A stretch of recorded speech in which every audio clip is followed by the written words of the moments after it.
अगर आप हवाबाजी कर रहे हो आज के ज़माने में और आपके माँ बाप आपको घर से बाहर भगा दें तो उसका बुरा मत मानना। कहीं जाना है ऐसा कैंप ले आना, 15-20 हज़ार तक में आ जाएगा आपका कैंप, और ऐसा कहीं भी बाहर जाके लगा लेना। ये देखो भाई मेरी कोठी, 2-4 जने इसके अंदर बैठाना, ताश पीटना, खूब हवाबाजी करना, और फिर जब आपकी उम्र बड़ी हो जाए 30-1 साल, जब फिर देखना आपके यार दोस्त सारे आपसे आगे निकल जाएंगे और आप वहीं रह जाओगे। तो भाई ये कुछ मेरा कैंप है इस गाड़ी में। ये मज़ा अगर आप लोग भी लेना चाहते हो ना तो उसके लिए आपको 2 चीज़ें बाय करनी पड़ेगी, एक तो गाड़ी और ऊपर से एक कैंप, और ऊपर से होनी चाहिए एक अच्छी लोकेशन जो कि मेरे पास में है। अब भाई देखो, मैं इस गाड़ी के साथ में ना कैंपिंग कर रहा हूँ जिसकी रील आपको इंस्टाग्राम पे देखने के लिए मिल जाएगी। इस गाड़ी के बारे में मैं आप लोगों को बताने वाला हूँ भाई क्या अच्छाई है और क्या बुराई है। मैंने इस गाड़ी को करीबन 2000 किलोमीटर चला लिया है, और 2000 किलोमीटर इस तरीके से चलाया है। 1000 किलोमीटर मैंने इसको चलाया है लोकल एरिया में, और 1000 किलोमीटर मैंने इस विंडसर ईवी को चलाया है पहाड़ों में। पहाड़ों में जब मैं गाड़ी लेके गया था वाइट कलर की लेके गया था, अब लोकल में जब इस गाड़ी को घुमा रहा हूँ तो ये मैं ग्रे कलर की घुमा रहा हूँ। तो क्या अच्छा लगा क्या बुरा लगा मुझे इस गाड़ी के बारे में, काइंड ऑफ आप ओनरशिप बोल सकते हो, मैं आप लोग को इस गाड़ी के बारे में बताने वाला हूँ। और एक ही बैटरी पैक आता है गाड़ी के अंदर में 38 किलोवाट का। टॉप वेरिएंट गाड़ी का कॉस्ट करता है 17 लाख रुपए अगर आप इसको कंप्लीटली बाय करते हैं तो। वैसे इस गाड़ी के अंदर में एक बास का सिस्टम मिल जाता है, यानी कि क्या रहता है जो बैटरी की कॉस्ट है उसको क्या है आप इंस्टॉलमेंट के अंदर में पे करोगे, 2-2.5 लाख रुपए की आपकी गाड़ी कम बैठ जाती है। तो इस तरीके से भी आप इस गाड़ी को बाय कर सकते हो। बाकी जो बेस वेरिएंट है गाड़ी का वो 15 लाख रुपए का बैठता है। अब सबसे मेन बात आती है, कोई गाड़ी को ईवी गाड़ी परचेज करता है ना तो वो इसलिए परचेज करता है कि उसकी रनिंग ज़्यादा हो पाए गाड़ी से, रेंज अच्छी निकल पाए गाड़ी से। तो सबसे मेन चीज़ है गाड़ी की रेंज। प्राइस के बाद में आती है रेंज। जो ये गाड़ी मुझे एक्चुअल रेंज निकाल के देती है 260 किलोमीटर की इस गाड़ी ने निकाली है, और ये गाड़ी आ जाती है 15% के लगभग पहुंच जाती है 260 किलोमीटर पे।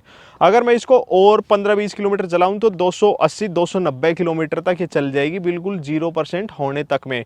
अगर और प्यार से हम इस गाड़ी को चलाएं तो 300 किलोमीटर की रेंज जो है ये गाड़ी निकाल के दे देगी। बाकी जो कंपनी इस गाड़ी की रेंज क्लेम करती है 331 किलोमीटर करती है।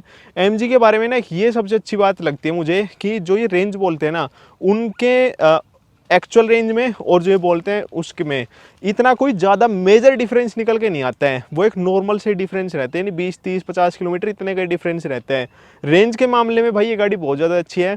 और लास्ट आपने ना काफ़ी सारी न्यूज़ भी देखी होंगी या फिर कई पीआर भी पढ़ी होंगी, उनमें दिखाते हैं कि भाई जो ये विंडसर है इसकी सेल अब इसके कंपटीशन में जो भी गाड़ी आती हैं उनसे ज़्यादा हो चुकी है। तो वो भाई यही रीज़न है, एक तो प्राइस कम हो गया, ऊपर से रेंज जो है गाड़ी की अच्छी मिल गई। देखो जो देखने में होती है ना गाड़ी वो सबकी अपनी अपनी चॉइस होती है। मुझे ये गाड़ी शुरुआत में ठीक नहीं लगती थी, पर जैसे मेरे पास में गाड़ी आई, जैसे मुझे लोगों से फीडबैक मिला तो मेरे इस गाड़ी के प्रति एकदम बदल गया।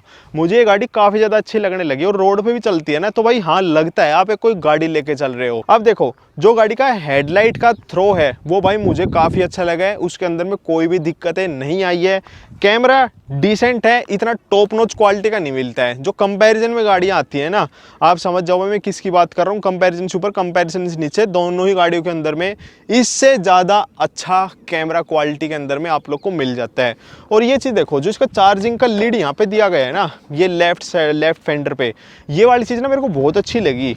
जो पीछे रहते हैं ना चार्जिंग लीड उनमें आती है दिक्कत, पर आगे वाला बहुत सही रहता है भाई। ये मतलब एक सोच समझ के बना रखा है, सीधा चार्जिंग पॉइंट पे जाओ, सीधी सीधी गाड़ी घुसो, चार्ज करो और बैक में करके अपने निकाल लो। दोनों चार्जिंग है, डीसी भी है एसी भी है। और जो डीसी सपोर्ट करता है ये 45 किलोवाट की आपकी सपोर्ट करता है, यानी कि 1 घंटे के अंदर में आपकी गाड़ी फुल चार्ज करके आपको दे देगा। तो ट्रिप के अंदर में हमारा ज़्यादा टाइम वेस्ट नहीं हुआ। मैं इस गाड़ी को मनाली में लेके गया था, हम 5 जने गाड़ी के अंदर बैठ गए थे। चार्जिंग के अंदर में कभी कोई भी दिक्कत नहीं आई। और एक और चीज़ रहती है, जब 0% हो जाती है ना गाड़ी की बैटरी तो कई बार क्या होता है वो डीसी चार्जर से 0% से गाड़ी चार्जिंग लेना स्टार्ट नहीं करती है। पर एमजी के बारे में ये बढ़िया बात है कि 0% से डीसी का चार्जर आप प्लग कर दोगे ना इसके अंदर में तो 0 से ही आपकी गाड़ी डीसी फास्ट चार्जिंग में होने लग जाएगी। एक लोगों को ये सवाल रहता है आई बारी मैं इसको फास्ट चार्ज कर रहा हूँ तो 1-2 बार के बाद में मुझे क्या भाई ये नॉर्मल चार्जिंग में लगानी पड़ती है? नहीं भाई कोई दिक्कत नहीं है। मैं इस गाड़ी को उदयपुर मतलब इसको नहीं ईवी गाड़ियों को उदयपुर ले जा चुका हूँ, मनाली एक बार जा चुका हूँ और एक बार मैं गया था शिंकुला टॉप, यानी कि जो आपका मनाली से आगे की तरफ पड़ता है। तो हमेशा ही मैं इसको फास्ट चार्जिंग पे लगाते लेके गया, कोई भी दिक्कतें जो है गाड़ी के अंदर में नहीं आती। जो ORVMs है ना, वो गाड़ी के हिसाब से जैसे मैं बताऊं तो इनकी पोजीशन भाई मुझे इतनी ठीक सी नहीं लगती है, थोड़े से स्लीक टाइप के हैं। मुझे थोड़ी आदत हो रही है थोड़ा बड़ा बड़ा सा ORVM हो तो अच्छा व्यू आए। अब एक ये रीज़न भी हो सकता है कि मैं भाई स्कॉर्पियो चला रहा हूँ, स्कॉर्पियो का अच्छा बड़ा सा ORVM दे रखा है तो उसकी आदत हो गई, तो ये भी रीज़न है कि इसके अंदर में हो सकता है। बाकी मुझे थोड़ा सा व्यू इसके अंदर में से अच्छा नहीं आता हुआ लगा। बाकी जो डोर हैंडल्स वगैरह हैं ये आज के ज़माने के हैं, आजकल सभी गाड़ियों के अंदर में यही आएंगे।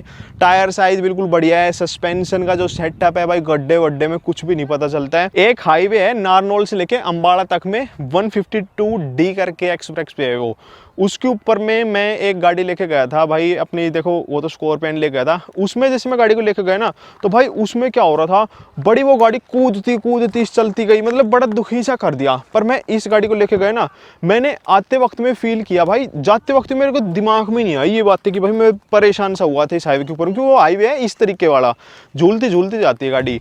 पर उस हाईवे पे जब मैं इस गाड़ी को लेके गया ना तो जाते वक्त तो मैंने ध्यान ही नहीं दिया, पर आते वक्त में जब मैंने सोचा ना, अरे भाई मैं स्कॉर्पियन के अंदर में इतने धचकी वचकी सी लगी थी पर इसके अंदर में कुछ नहीं लगा।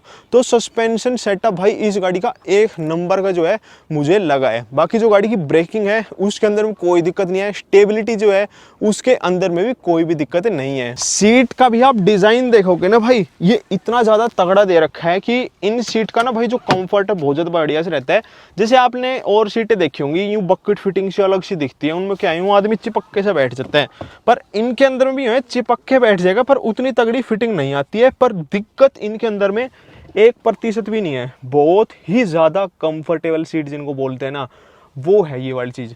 आर्म रेस्ट की पोजीशन हो, ये सारा चीज हुई, ये सारी चीज बहुत ही ज्यादा अच्छी है। अब देखो कंपनी इतने बड़े लैपटॉप को ना यूं करके देख रही है कि भाई बड़ी मस्त चीज है, बड़ी मस्त चीज है।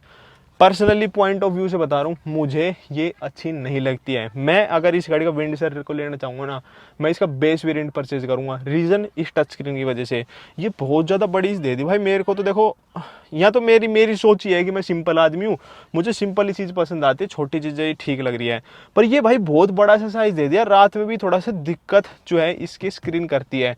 इसकी जगह थोड़ी छोटी स्क्रीन होती तो और ज़्यादा अच्छी वो हो सकती थी। बाकी क्रिस्पीनेस वगैरह सब कुछ है गाड़ी के अंदर में। अब जो दूसरी चीज़ मुझे इस गाड़ी के अंदर में अच्छी लगी वो ये है, मान लो मेरे पापा इस गाड़ी को लेकर निकल गए भाई, अब वो चाहते हैं ये ORVM फोल्ड करना चाहते हैं भाई। वो मतलब यार 55 60 साल की उम्र हो रही है पापा की, तो वो कहाँ स्विच ढूंढेंगे भाई, वो क्या यार इतनी टेक्नोलॉजी के झंझट में नहीं पड़ते हैं इनके। अगर आपको ORVM भी फोल्ड करने हैं ना तो वो भी भाई यहाँ टच स्क्रीन से जाके फोल्ड होते हैं। तो ORVM फोल्ड का इसी के अंदर दे रखे है। बाकी जैसे मान लो कि लाइट आपकी ऑटो पे कर रखी है तो ठीक है, वरना आपकी लाइट भी इसी से होती है। मतलब सारे जो कंट्रोल्स दे रखे हैं उन्होंने इसी में दे रखे हैं।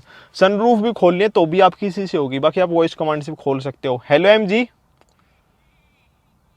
I'm listening. Open sunroof. The और यार sunroof has been opened. भाई अगर मैं इसी टच को भूल जाऊं और इसके जो कंट्रोल्स हैं ORVM के लाइट के उनको भूल जाऊं, उसके अलावा ना मैं इस गाड़ी के अंदर में एक कमी नहीं बता पाऊंगा। एक कमी जिसको बोलते हैं, सनरूफ भाई एक नंबर की दे रखी है, पूरा बड़ा ग्लास जिसको बोलते हैं ना वो दे रखे है। मैंने जब मनाली की ट्रिप में गए थे ना, देखो बारिश वगैरह आ रही थी तो हम पूरे रास्ते इसको खोल के गए थे। अब आगे क्या हुआ, धूप सी निकल आई, धूप निकलने के बाद मैंने बंद कर दी। तो पीछे वाले जने भी यूं ही बोलने लगे, यार भाई यार कहाँ बैठ गए भाई, सब कुछ भिचा भिचा सा महसूस हो रहा है। वो किस वजह से, क्योंकि इसका ग्लास एरिया जो खुलता है ना बहुत ज़्यादा बड़ा खुलता है। और अभी धूप हो रही है ना, धूप के अंदर में इस ग्लास में से ना ऐसा कुछ नहीं कि बहुत अंदर मतलब जिसको बोलते हैं ना गर्मी से आ रही है, तो वो वाली चीज़ के अंदर फील नहीं होती है।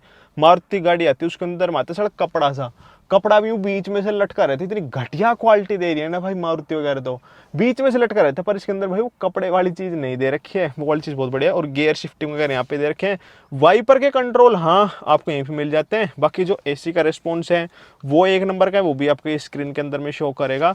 स्पेस तो भाई एक नंबर का जिसको बोलते हैं वो है। यहाँ 3 ग्लास होल्डर दे रखे हैं, यहाँ पे स्पेस दे रखा है, मतलब कितना ही बड़ा सामान आप इस गाड़ी के अंदर में कहीं पे भी कैरी कर सकते हो।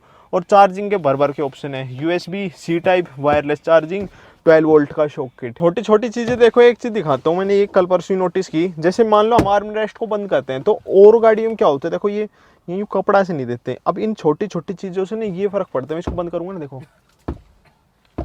आवाज ही भाई एक नंबर की आती है। फिट फिनिश कोई बात करने की जरूरत ही नहीं है, गाड़ी के अंदर में एक नंबर की फिट फिनिश मिलती है। जो इसको डैशबोर्ड दे रखा है ना भाई, वो तो ऐसा लगता है कि कितना ही बड़ा दे रखा हो। अगर मान लो मैं इसकी पैसेंजर वाली सीट पे बैठ जाऊँ, मान लो ये बैठ गया पैसेंजर वाली सीट पे, अब ना मेरे को ऐसा लग रहा था कई बार कि भाई ये बहुत बड़ा सा दे दिया। यहाँ पे चलो आगे पैनल वैनल आ गए सारे ठीक है, पर यहाँ बैठने के बाद ये ऐसा लगता है बहुत बड़ा दे दिया। तो मैं कहीं ट्रिप पे जा रहा हूँ ना, तो यूँ हेड डाउन करके मैं आराम से सोता हो जा सकता हूँ। तो मनाली जा रहा था तो मेरे को कई बार दिमाग में आ रहा था, मगर यार ऐसे सोता हुआ चला जाऊँ आराम से, ठीक रहेगा। तो ये चीज़ बहुत बढ़िया है। बाकी स्पीकर की क्वालिटी दो ही गाड़ियों में सबसे अच्छी लगी आज तक ज़िंदगी में जितनी मैंने चलाई है, एक तो इनोवा हाई क्रॉस और MG विंडसर। चाहे फर्स्ट रो चाहे सेकंड रो, आप लोगों ने भाई मतलब ये इतनी बार नहीं गई मैंने कंफर्ट कंफर्ट कंफर्ट, क्योंकि यार बात करने की जरूरत ही नहीं है गाड़ी के अंदर में कंफर्ट के बारे में। देखो फ्लोर जो है गाड़ी का एकदम फ्लैट दे रखा है, स्पेस इतना ज़्यादा दे रखा है, अगर आगे 6-5 का बंदा इस गाड़ी को बैठ के चला रहे ना, वो भी आगे आराम से बैठ जाएगा। और पीछे भी इतना ज़्यादा स्पेस रहेगा, कोई भी दिक्कत नहीं आएगी। इतना ज़्यादा रेक्लाइनिंग एंगल ना आप लोगों ने किसी और गाड़ी के अंदर नहीं देखा होगा जितना इस गाड़ी के अंदर दे रखा है। आराम से इस गाड़ी में ना पीछे भी सोते हुए भी जा सकते हो। देखो गाड़ी में ना सब कुछ ही बहुत ज़्यादा अच्छा है, बहुत ही ज़्यादा अच्छा जिसको बोलते हैं ना, वो वाली चीज़ गाड़ी के अंदर दे रखी है। मतलब इससे ऊपर के लेवल की जो गाड़ी आती है ना, उनसे ये गाड़ी सीधा सीधा कॉम्पीट करती है। तो भाई अगर देखो अगर मेरे को मान लो कोई ईवी गाड़ी लेनी है और मेरा बजट बनता है इतना ही, तो मैं इस ही गाड़ी की तरफ में जाऊंगा और मैं इसका टॉप मॉडल ना लेके नीचे वाले वेरिएंट लूँगा। हालांकि टॉप मॉडल और नीचे वाले वेरिएंट के अंदर में ना इतना ही 2.5 लाख रुपए का अंतर है। अब 2.5 लाख रुपए का अंतर में मैं क्यों लूँगा नीचे वाला, सिर्फ और सिर्फ एक टच स्क्रीन की वजह से मैं इसके नीचे वाला लूँगा। बाकी देखो सबकी अपनी अपनी चॉइस रहती है, मुझे अच्छा लगे। और आज के ज़माने के जो बच्चे रहते हैं, मतलब जिनको बड़ी बड़ी स्क्रीन पसंद, मैं भी आज के ज़माने के हूँ, पर थोड़ा सा और जो रहते हैं ना भाई, समझ जाओ आप जो भी रहते हैं, तो उनको क्या पता भाई ये बड़ी स्क्रीन ही अच्छी लगे, उनको छोटी स्क्रीन अच्छी ना लगे। आजकल तो सारी गाड़ियों के अंदर में बड़ी बड़ी कोई 10 को 12 इतने इंच की स्क्रीन करके दे रहा है। तो सबकी अपनी अपनी चॉइसें रहती हैं। ओवरऑल मैं इस गाड़ी को 10 आउट ऑफ 9.5 नंबर दूंगा। अगर आप इस गाड़ी को लेना चाहते हैं तो मेरी तरफ से बिल्कुल गो फॉर इट है। और मेरे ना मानो, बाकी आप न्यूज़ वगैरह देख लेना, आपको साफ पता चल जाएगा कौन सी गाड़ी आजकल ईवी के अंदर में बिक रही है। जय श्री राम, जय बजरंगबली।